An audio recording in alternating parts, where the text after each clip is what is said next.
In this video, we will be servicing the lubrication system in this 1972 Clark C500 forklift.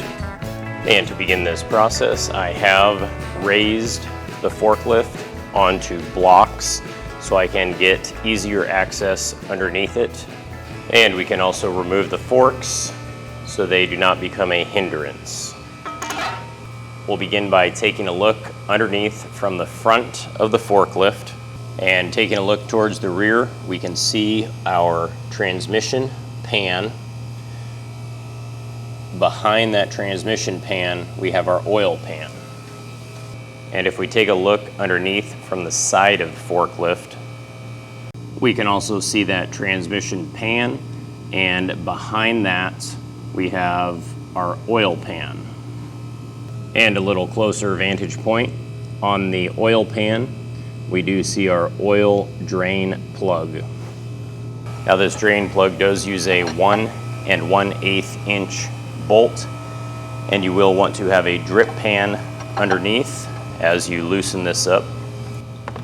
This oil has probably not been changed for 20 years, and the chunks coming out don't look very good either.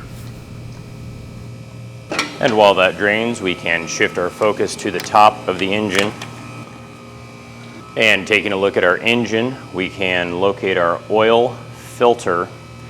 This is located right on top. And we should be able to unscrew that by hand if it was installed properly. And you will want that drip pan underneath.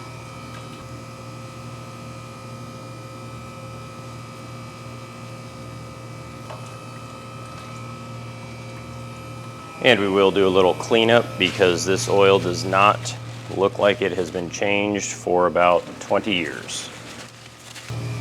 With our oil drained out, we can replace our plug.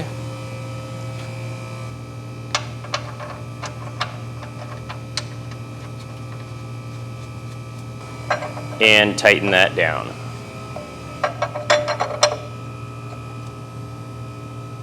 With the oil plug reinstalled and tightened down, we want to shift our focus to the top of the engine and locate the dipstick. This is where we will be adding our new oil. And to do this, I will add a funnel with a flexible end.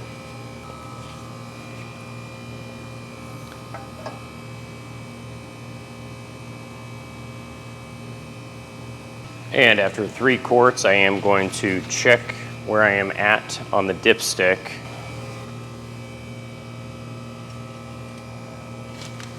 And when I take a look at the dipstick, I am right at about the full mark.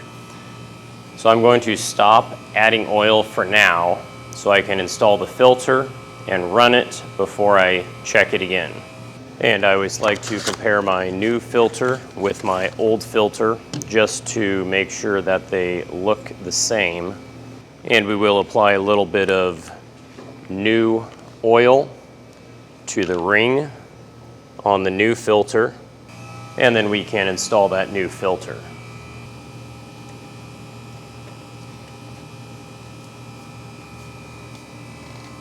And with our new oil installed and at the full mark on the dipstick and our new oil filter installed, I am going to start this and let it run for just a short period of time.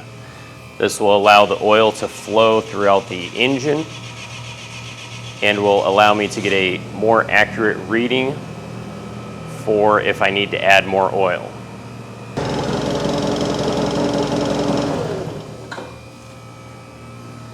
And we'll give that oil some time to drain down before checking it again.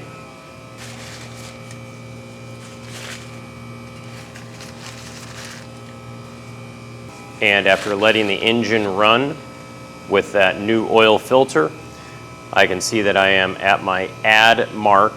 Now on a typical vehicle, the distance between the add mark and full mark is 1 quart.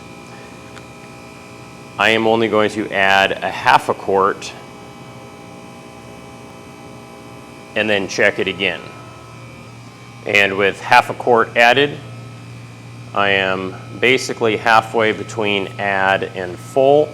So again, I'm going to add some additional oil, this time the remaining half a quart. And this time I am right at that full mark. And in total, with that new filter, I did install 4 full quarts of oil. So at this point, we can put everything back together, put our ramps back up, and back the forklift off of our stands. Our oil ended up being this milky brown color. That is an indication that there is either a coolant leak or moisture has gotten into the oil.